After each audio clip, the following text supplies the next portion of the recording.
right, everybody. I am one of 4 of the Mac Admins Foundation, but I will be the delightful human being who is presenting to you today. My name is Erin Merchant. I am based in the Bay Area, and we came all the way here to join you to talk about some stuff. One of the things that the Mac Admins Foundation provides is what we love to roll our eyes at as thought leadership, but because we have all of your minds put together and a host of individuals with a wealth of experience on the board, it means that not only can we give back to you as members of the community, people who have been ancillary to our community, but we can also take what we've heard and what we know from our experience and yours and amalgamate it into something that is hopefully useful to you. This is a bigger picture view of one of the things that we are seeing right now in the industry. I will also leave time at the end for questions, whether that is related to the board, and have an opportunity to introduce the other 3 board members who are here, as well as anything related to this content. We will be here the entire conference as well. We are also attending, so you can also find us down in the booth downstairs, or as we meander around and learn things with you. So let's get going. I've already done this, but just in case you feel so inclined to find me on the socials, here is where I am. I can't guarantee that I'll respond to you on most of them other than in Mac Admins, and you are welcome to @ me as much as you would like. So what are we talking about today, and why is change management on the screen? This actually isn't a presentation about change management, shocker and awe. What I'm going to cover are a few principles around this, just so we can set some baselines. And then we are going to define what that means, and then we are going to move on to some current topics at large. So what is change management? It is the process and tools and techniques that are required for change. Wow, I think we are all familiar with this. However, what we really want to talk about in between the lines here is the squishy part, which is the human aspect of that. What this definition does allows for you to take out the how do we do this and focus on the outcomes that affect people. That is the most critical and key part of our role. So, the people part. Where do you fit into this? Because you are also one of the people who does this work. What we want to do is we want to make sure that the efforts of the management that you do are hugely impactful to the people as well as the business, which is the big hot thing that we are transitioning into. The execution of the change is something that can be done in 3 topical sections under change impact. 1 is the what are you doing part. So what you are doing is typically removing something old and you are implementing something new. That is kind of the bread and butter and the basics. The digital or the physical thing is usually the aspect of this. So this is the stuff that we are very familiar with. And they usually require different conditional access or different conditional management to take into account. The part that is usually the hardest is the transition. So that is usually your project management and your plans of action and what is happening, when it is happening, and why it is happening. This is usually stuff that you are doing behind the scenes, but can have some overlap with either individuals or partners or even communicable teams. And then how is that impactful, which is my favorite part, because this is the part where we shine. This is where you start to talk about benefit and impact and benefit of the impact. How do we sell this to your organization? What is the expected outcome that you want? What makes this personal? What makes it individual? This is the part where you really get to speak to that people aspect. One of the things that I always like to do in this personally is see what FOMO can do for you. So by implementing change, basically see if you can bring people along either by guilt or by telling them that like the party is better on the other side, which is one of my favorite things to do. It's me like, don't you want to hang out? But it's great over here. The product is awesome. You know, fake it till you make it a little bit. However, one of the things that I want to call out about this too is that this can frequently be conflated with the impact. So you want to make sure that that transition is not also intermingled with your impact. The transition is still an actionable item, and the impact is really the thing that you want to make sure is tangible for the people around you. So this would be the explainer, right? This is the thing we are doing, and this is the why, the how, and the we. So we have to do a little bit of a COVID slide.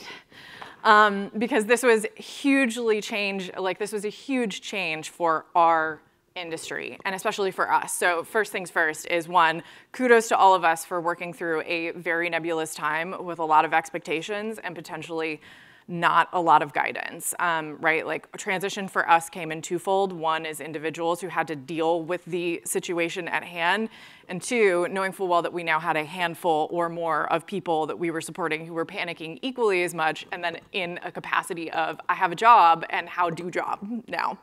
So recognize that this is still a bit of a, I don't know, a burnout and a touchy subject for many of us, but what that comes with is also a recognition that what we did was pretty incredible, and very unique. So what it did, especially for us when we look at it from a more objective view, is that it actually equalized our ability to support and people's expectations of technology. So we basically found that tech adoption, to some extent, got a lot easier for us. It was a requirement. It was a function of work. It was a necessity, which meant that the burden of education moved from being only our responsibility to the responsibility of us and the end user or the individual who's now going to have to access that technology. Experiences were democratized, which is another one of my favorite little phrases, right? Like, we basically said, like, everybody has to use this tech, and therefore this tech is for all of us. And the definition of proficiency basically became, well, you use computer, therefore technologist, which is really great. Because essentially you can take out some of the concern that people have when they come to you, or they say, well, I'm just not that confident with this. I just don't know how to use this tool. I just don't feel comfortable on a Mac. Well, guess what? You are using Mac, and you are doing your job, and therefore you are now an expert at your own level, which is amazing. Takes out a lot of the nuance in terms of the conversation, and also reminds us that the language that we use to talk about this stuff is best when it is human interpretive. So the last thing that happened, or excuse me, not even the last, the middle to the last thing that happened is that our tool adoption increased. And I think this is where we start to groan a little bit, because there was a requirement of that. But that also meant that the scope of the things that we supported probably increased too. I might be blanketing some of our experiences. There's also some nuance to this, so we're speaking in generalities in terms of what it means for budget and what it meant for implementation and ownership, but I promise you we will get there as well. So what happened with that scope increase is that core services started to appear. The idea of core services, and I'm going to put a little asterisk by that one because I want that phrase to stick in your brain for some of the things that we are talking about in the future. But the idea of core services also started to appear around a departmental scale. So you were seeing it either at a local level, say within your own team, hey, what do we need that we did not currently have that was going to make our job easier or going to make work more accessible? You were also probably seeing some self-adoption in that, hey, I would like to use this thing because it is going to make my job easier from an individual or a small functional level. What it was giving us is a unified experience of company language. So, right, like there's a lot of, this is the gooble gobbly part, right? It's the one of us. But what it really meant is that because you had to give access or grant an extension of access to these things, the people were also becoming more familiarized with the type of content that they were going to need to create within those systems, that they were going to be able to, like it's the how do we collaborate together, what is the best blank for blank, like we were answering a lot of those questions simply by doing, which was really great, because I don't know about you, I was tired of answering a lot of those questions, and it was great to see people starting to ask them for themselves and really understand some of the fundamentals of our role by necessity. So, what did that also mean? It meant that they were more accustomed to change. It was kind of happening. It was just a thing that was happening. But what it also meant is that there wasn't really a constant during that time period, and that constant meant, or the lack of constant, meant that if we needed to pivot, if we needed to turn a feature on and off, if we need to make any small to large change management practice happen, people were ready for it. They may not like it. There's a big difference between that. But it did mean that they were probably expecting it somewhere along the way, which generally makes our lives a lot easier. And the pace around that changed as well, just as another side note. But scrappiness also occurred, right? So speaking to that statement of individuals needing to grab something for the sake of their own use, like we let them get smarter, and then they got a little crazier. But their assumption of need took precedent. So what that also meant is as we were going through what we would hope was a standardized change management process, that wasn't necessarily the way that they were thinking about it as well. They basically said, well, I need new tool, I need new thing, I need new service, because make job easier. And in the process of doing that, it made that a baseline expectation of either service adoption, collaboration products, of just intermingling expectation of a core service. So, required us to ask a lot of really good questions at the time, but I do not think at that time, I'm speaking for myself as well, we didn't have the capacity to do that. So the answer more often than not was yes. So, not that we need to rehash that because we are in the future now. So, what happened instead when we got out of this post-COVID swing, which is where I would argue that we are right now? We are no longer in that transitional shift period. I think a lot of us are either hearing, or if I might be so US-centric, are experiencing a lot of different language shifts and a lot of different expectation changes from our corporate leaders, from the businesses that we work in. And what that means is that we're kind of hitting, I would say, like the flat road, right? Like we've kind of gone over our hills and our valleys in terms of a transitional period, and there are expectations, and there is a, quote, norm that is starting to appear. So the short version of what I'm seeing and hearing is that there is a palpable shift in what is expected of IT teams and departments within their organizations. Do I think this is a good thing? I sure as shit hope so. What are we seeing? So we've already talked about the expertise that people gained over the pandemic, and what we are seeing now is that people know what they need. And that's a good and a bad thing, but their proficiency within their role means that they're already familiarized with the tools, and it's because they've had a deep opportunity to interact with those tools, whereas before, we would usually expect a merger of either self-education or communication with partners, as well as maybe a mid-depth use of a tool. Basically hey, I'm gonna lean over to you who knows this thing better than me, and I'm gonna ask you to do it for me. It's not happening as much. We really took a turn on that scope expansion, and it's definitely turned to bloat. I think all of us are experiencing something where you go, who has what? They have what, why? Like why, how, but when did they buy this? What, I'm sorry. Like, just, there's a little bit of that, and I'm not sure who to go to, and I'm not sure who owns this, and I'm not sure how it's paid for, something that we've experienced forever and ever, but I think it's especially happening now. So that principle of scope and who owns what and how it is evaluated changed dramatically. We've been to some extent pushed out of the picture because of the expectation of individualistic choice and the expectation of expertise. So it's the principle of you know best. And because of that, there's a lot of you may know best, but you don't know interactivity. And so how do these things now play together? So too many tools doing too many things, too many tools doing the same thing, too many tools doing too many different disparate things, right? Like we are very familiar with this problem, but it is an especially hotbed topic right now. The decentralization of that choice essentially meant that there is a more nimble transition between a lot of these different tools, but it also means that there's usually a decrease in both, I would say, like proficiency that has occurred, and there's also a preference-based comfort that's happened.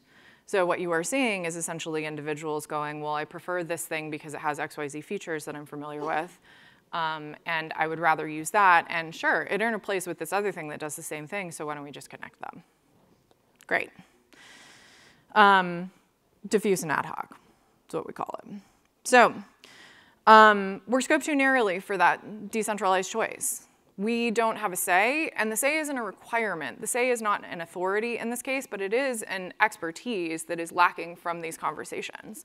And because the things that we do as organizations or individuals in these roles is understand what is happening at a global level within the places that we work, so that we know how these pieces generally could fit together. That conversation is not happening as much as it should. So department-defined core services is where we're at. Probably needs to evolve, maybe a little bit. From a personal perspective, what that means is that our work is less interesting, which is a bit of a bummer for us. I've heard from a lot of individuals, and I've even experienced this myself as somebody who is leading and managing a team, is that a lot of the work that we are doing is maintenance. So it feels very repetitive. It feels a little bit like we are living a little bit in our Groundhog Day. Well, that's not, necessarily a bad thing, because it means that there's probably more ebb and flow in terms of what busy is defined as now, or what our big, petty, busy periods are. What it also means is that we're not really doing any innovation. And that can be both a bummer for us, but it also means that those conversations that we would have around the bigger structure and the bigger strategy of this are missing from the overall participation that we used to have in our company, right? We deferred a lot of that time and expertise because we had to tactically do things for the last 4 years. And so the expectation of our work is just to keep things afloat. And lastly, is the thing that I just led off, is there's just a lack of strategy. So, our work has typically had some form of higher level thinking and forward moving momentum in terms of what do we have now, what are we getting next. I mean, there's a whole reason why we just sat in a keynote to learn about what's new. We get early access. We have an interest in understanding what these technological shifts are, and that generally is one of the big components that informs our strategy, whether that's industry trends, whether that's new feature release, whether that's a new OS release. These things essentially influence how we then take the work that we do and we apply it to the people who are using the things that we deploy. That is not necessarily a question or a conversation that is happening with regularity. So positive, so this isn't just a sad look back at the monotony of work, is that there is an opportunity here. The complexity of our work has the opportunity to increase, and our presence within that also has an opportunity to increase. So, ta-da, the silver lining. We're right at the beginning of this change, so I would like to pretend that this is me being very cool and ahead of the trend, but I think we're probably experiencing a little bit, and what I'm doing is just bringing some language to that conversation right now. This is awesome for a couple reasons. The first thing is that we're already experiencing the technological part of this. We have probably seen a dramatic increase in the amount of automation around our work, and we all come with the language of automate first, automate everything. But what that's also opening up for us is, well, what do we do now? And if there's not really any more automation to do, and we are in that maintenance mode, it means that it's time for us to start thinking a little bit differently, haha. And that thinking differently is usually around the people and the strategy part. This is a great opportunity for leaders or anyone who is interested in just the amalgamation or the work of teams. Because what this is also focused on is a leadership development opportunity for individuals who are looking for something either new or a new way of thinking. So this isn't just a principle that you can take with you into technical work. This is something that is absolutely set like the way that I am reformulating how my team operates and the questions that they are asking as well. So our bread and butter will always be bread and butter, right? The things that we do on a day-to-day basis are probably not going to change. That's fine. That's great, because that means that we know what our core principles are underlying all of this meaty, heady stuff that we're talking about. But the monotony around that and the menial tasks that are happening are going away. So, how many of us have heard the term requirement of the business? Oh, I am both pleased and sorry for us all. How many of us are hearing this more recently? We're hearing it a lot more. I love an audience participation, thank you. There won't be a quiz at the end.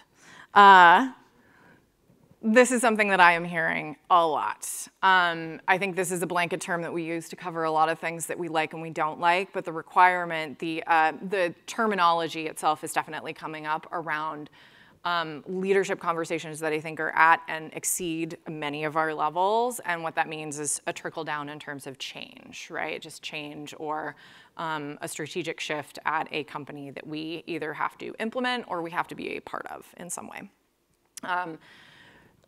If I'm talking tangibly of what I'm seeing that connected to right now, it's usually goals, OKRs, I don't know what your flavor of quarterly or half whatever are, but right, the thing that you write that says the thing that you're gonna do something about something at a larger scale, that is usually where these are starting to appear. So what does that also mean for us? It means that we do not get to use adroit planning anymore, which is to say we don't get to plan on the fly. But that also means that the things that we are being asked to do and the quality of the work and the content of the work is dramatically larger. And it means that the initiatives are probably being enforced into different magnitude as well. So we should be happy about this because we're going to be the popular kids now. So another tangible. This is something that I'm hearing from a lot of folks right now, and a lot of the times it's conversational, especially within our community, of, well, we've got to get rid of this thing, and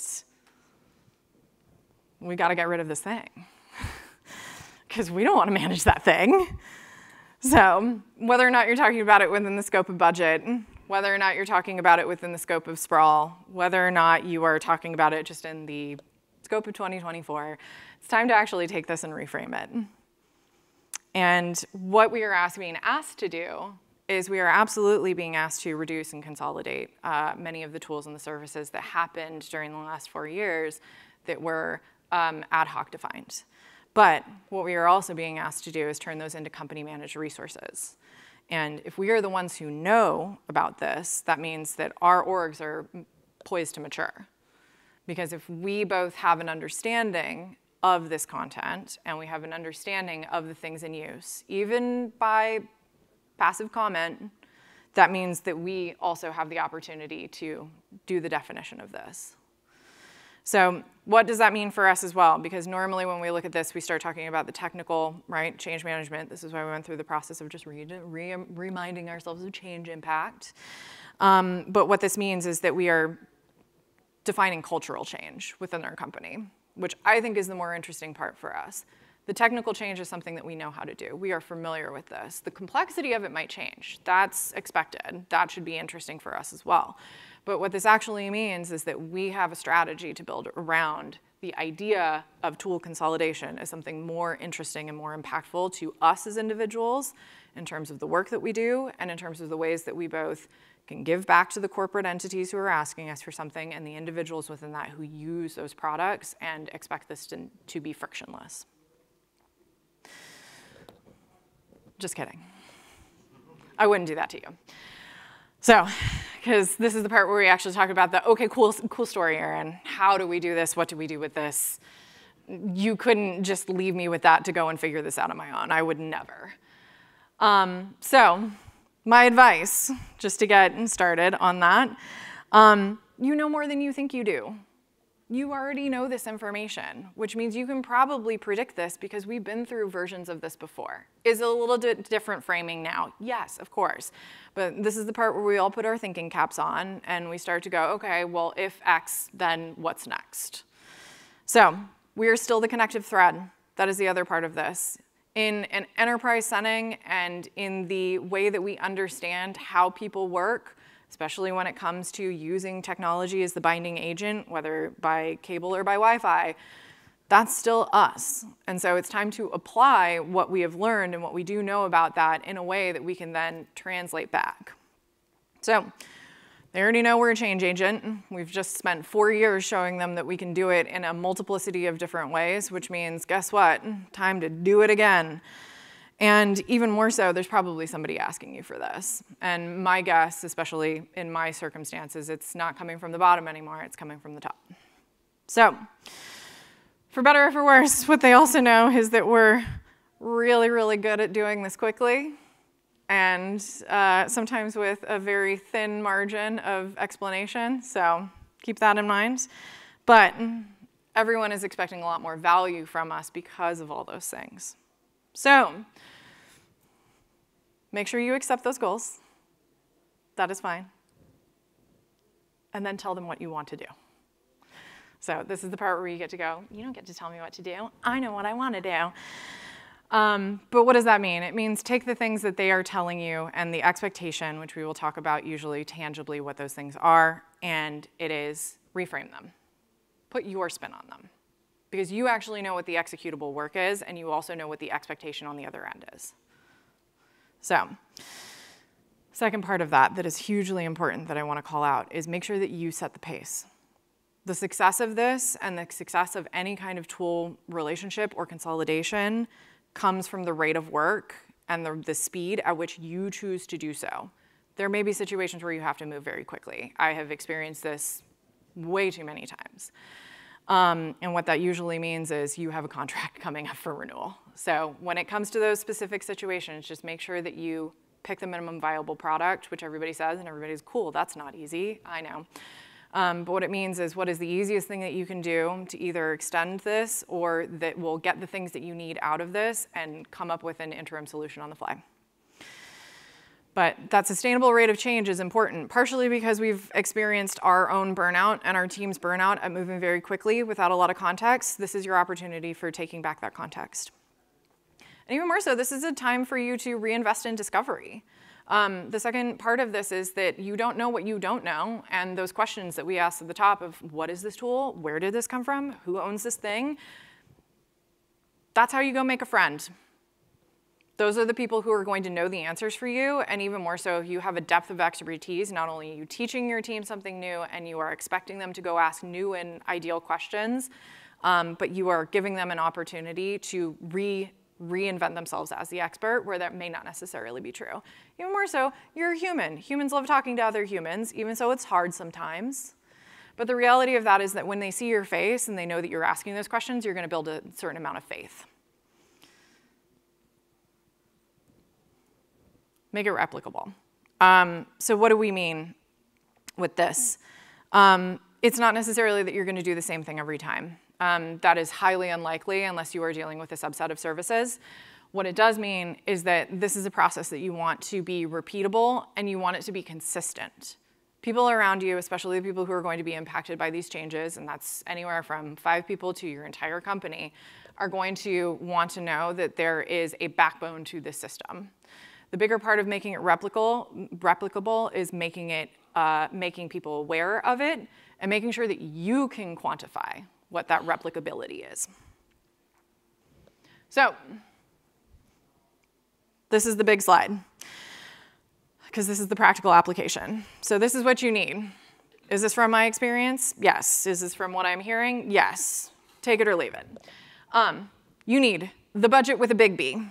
What that means is you need the thing that someone is probably telling you to do, which is cut the cost of all my services. So you want to go, what's the budget?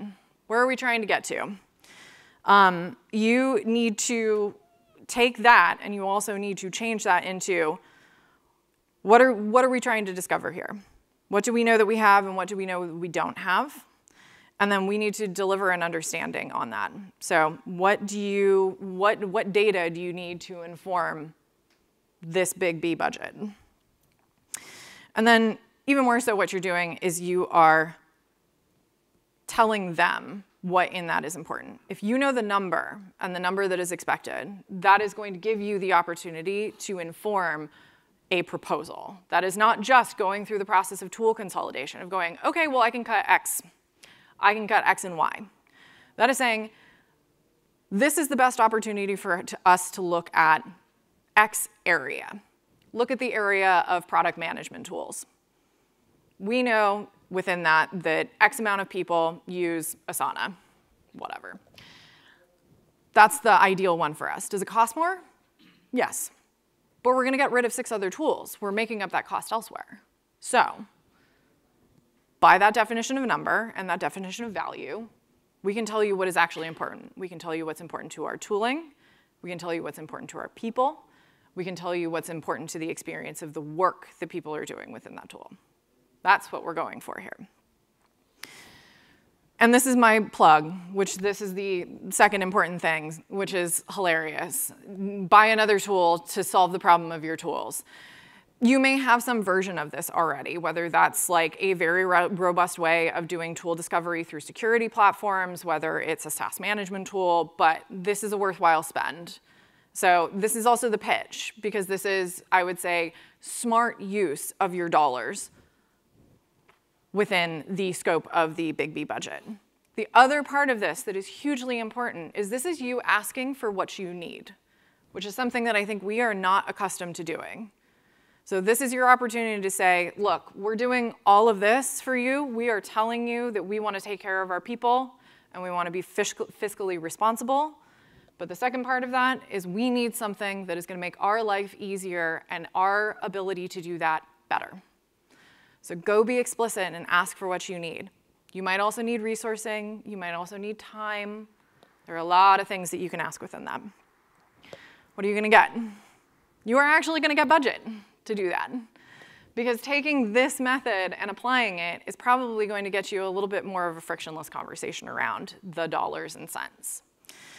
The other thing that you're going to do is you're going to get happy leadership, so they're just really going to like you, which is great. But what that's also going to give you is a lot more leeway to take the time on this practice, because you're probably already going to be able to predict some of the things that are going to be able to make them happy before the actual change has happened. And then the last thing you're going to get is something that's a little different from ownership, but you're going to get proprietorship over that. And what that really means is that you are reframing the ownership of these services into something that is communally owned. And there's a communal expectation around who uses what, why we use that, and how we use that. And so what you really get are a bunch of people who understand why you made the changes that you did and what the requirements were, even though it sucked for some of them, probably.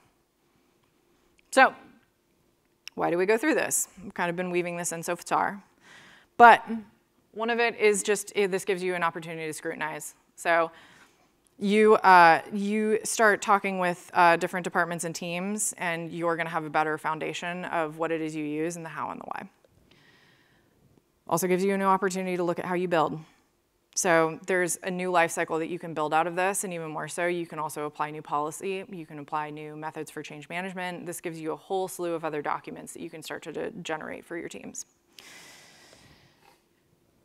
It also just gives you a better pathway for solving problems with other people, which is a huge component of this. So this means you're going to go and you're going to know your partners. And then this is our future. Like, we talk a lot about best practices, but this is the actual opportunity to apply them and apply them in a different way, and not just apply them by saying, these are your best practices. These are our best practices, and we define them with you. So let's use them. So this is also great. We struggle with road mapping. This gives you a roadmap because you have essentially taken out a lot of the questions. So you were no longer only looking at a quarter or a half. You might be looking into the next year. You are also able to talk up and down the chain, which is really nice because this is all stuff that should be well-defined at that point. And then this is just puts the face on our org, which we very much deserve. And we've already talked about the repetition. So I don't need to repeat myself. So this is not easy.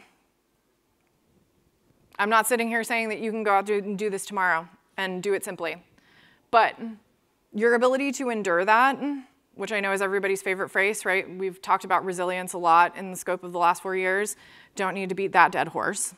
But this friction really opens up an opportunity for good conversation. And along with good conversation, it means that you have new work that you can do and you have people you can do it with because everyone is experiencing that discomfort. So your ability to manage that discomfort and to shepherd people through is the way that this is successful. And with that, there is also a community around you. This would not be a Mac Admins talk if we did not plug the Mac Admins Foundation. There are a whole bunch of smart people who can help you with this. That includes us. I would actually like to grab my board members, if I might, because these are also people who can help guide you to the resources you need. We've been doing this a long time. We have Tom, we have Chris, we have Diego, our executive leadership, all together. So this is where I transition out of talking at you and would love to talk with you. I don't know if we have time for that. I think we are over, probably. If you can do the questions separately after this, that would be great. If you do want to take any questions to the guys, please take them to them, because we are going to start the next session. Sorry, we folks. We have a lovely booth downstairs. Come and see us. We have giveaways. Yeah, come get some stuff. I was going to say, bring us ducks. We give you prizes. There are ducks. Thank you so much, folks. I would be happy to answer any questions that you have about this, and we are so happy to join you here. Thank you for welcoming us to the conference. Thank you.